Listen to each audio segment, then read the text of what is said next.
This is the Lone Crater YouTube. We hope this video helps.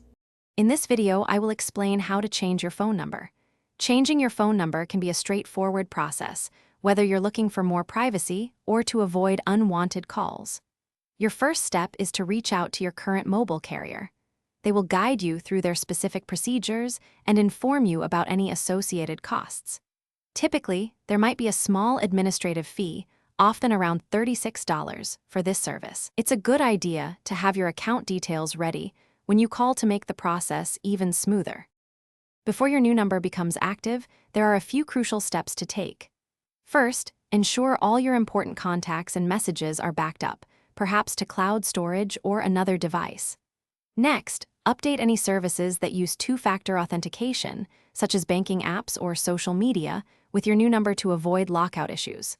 Finally, make a list of essential people, like family members and close friends, and plan to inform them personally about your new contact information. This preparation will save you a lot of hassle later on. Once you've initiated the change with your carrier, they will provide you with an activation date and time for your new number. It's important to confirm these details. On the day of activation, perform a quick test.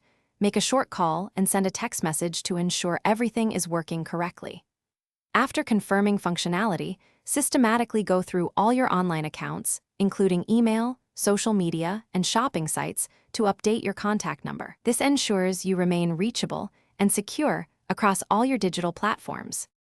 After successfully changing your number, it's wise to manage the transition carefully. For the first few weeks, you might receive calls or messages intended for the previous owner of your new number. Simply ignore or politely inform them. Remember to update your new contact information on any physical documents, like utility bills or magazine subscriptions.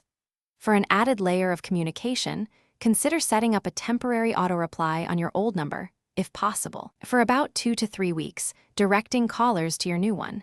This helps ensure no one is left out of the loop. Thanks for watching. Consider subscribing if we helped you.